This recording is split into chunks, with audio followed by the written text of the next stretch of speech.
మీకు అదే చెప్తున్నా, బంకచర్ల విషయం పైన బంకచర్ల కోసము చంద్రబాబు నాయుడు గారికి ఆ రోజు ఆలోచన పుట్టించింది ఎవరు? జగన్మోహన్ రెడ్డి తోటి ఆ రోజు జగన్మోహన్ రెడ్డి గారితో కూర్చొని రోజా గారి ఇంటికి పోయి మాటలు మాట్లాడింది ఎవరు? గోదావరి జలాల్ని రాయలసీమకు పోవాల్సిన అవసరం ఉందని చెప్పింది ఎవరు? ఇవన్నీ కూడా విత్ ఎవిడెన్సెస్ కూడా మా పార్టీ పెద్దలు ఇరిగేషన్ శాఖ మంత్రి ఉత్తమ్ కుమార్ రెడ్డి గారు, గౌరవ ముఖ్యమంత్రి గారు చెప్పడం జరిగింది.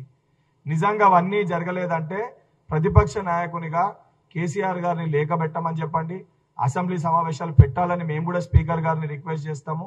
అసెంబ్లీలోనే బహిరంగంగా చర్చించడానికి మేము సిద్ధంగా ఉన్నాము.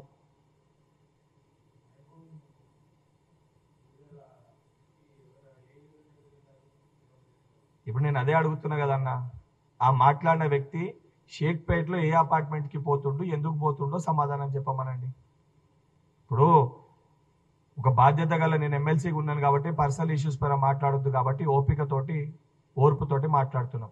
నేను చెప్పేది ఉన్న విషయాలు, ఉన్న విషయాలు మేము మాట్లాడతలేమని లేని విషయాలు మాట్లాడే ప్రయత్నం వాళ్ళు చేస్తారు.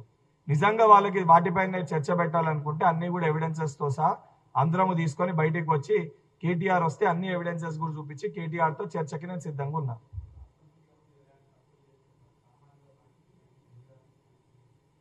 నేను అదే చెప్తున్నా కదా, ముఖ్యమంత్రి గారు ఎక్కడున్నారు, ఏడున్నారు, డేట్లతో సహా మీ అందరికీ తెలుసు.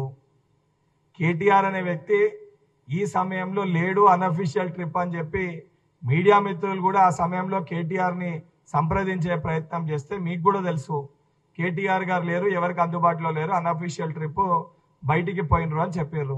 బయటికి ఎక్కడ అంటే ఒకరికి ఫోన్ చేస్తే ఒక పిఏ యూకే అని చెప్పిండు, ఒక పిఏకి ఫోన్ చేస్తే యుఎస్ అని చెప్పిండు, కానీ పోయిందేమో ప్యారిస్కి. నేను ఎవిడెన్సెస్తో సహా చెప్తున్నా కదా, డేట్లతో సహా చెప్తున్నా కదా, చెయ్యకపోతే ప్రూవ్ చేసుకోమని చెప్పండి.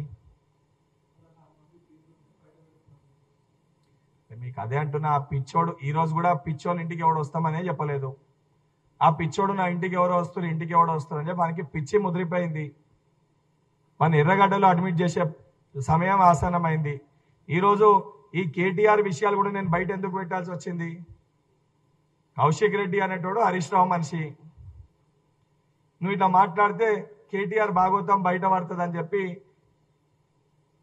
ఈరోజు వాళ్ళ నాయకుని వాళ్ళే ఇరికించుకుంటారు. ఇవన్నీ డీటెయిల్స్ తీసి బయట పెడితే ఇప్పుడు నేను తీసి బయట పెట్టిన ఇది ఎవరు ప్రూవ్ చేసుకోవాలి? కేటీఆర్ బయట వచ్చి దీనికి సమాధానం చెప్పాలి. అండ్ కౌశిక్ రెడ్డి ఎందుకు మాట్లాడుతుందంటే, కౌశిక్ రెడ్డి మా పార్టీలో ఉన్నప్పుడు కానీ ఏ పార్టీలో ఉన్నప్పుడు కానీ డ్రైవింగ్ డ్యూటీ చేసుడు ఎక్కువ అలవాటు. వాడు లీడర్ కమో డ్రైవర్ ఎక్కువ. వాడు గతంలో కూడా మా పార్టీలో వైఎస్ఆర్సీపీ ఉన్నప్పుడు అదే పని చేసేవాడు. జగన్మోహన్ రెడ్డి గారు ఇక్కడికి వచ్చినప్పుడు వైఎస్ఆర్ కాంగ్రెస్ ఉన్నప్పుడు అదే డ్రైవింగ్ డ్యూటీ. అక్కడ విషయాలు బయట కోవట్టు పని. మళ్ళీ మా పార్టీలో ఉన్నప్పుడు కూడా ఆ రోజు మా పిసిసి అధ్యక్షులు ఉత్తమన్న పాపం తమ్ముడు అని చెప్పి నమ్మితే ఇక్కడ వ్యవహారాలు బీఆర్ఎస్ పార్టీకి రాయబారం చేసి కోవట్ వ్యవహారాలు చేసిండు. మళ్ళీ ఈరోజు బీఆర్ఎస్ పార్టీలో ఉండి బండి సంజయ్ తోటి ఏ వ్యవహారాలు నడుపుతుండో కూడా మనం మీరు చూసిర్రు. వాని పనే అది. నేను అదే చెప్తున్నా, కౌశిక్ వాడో పిచ్చోడు.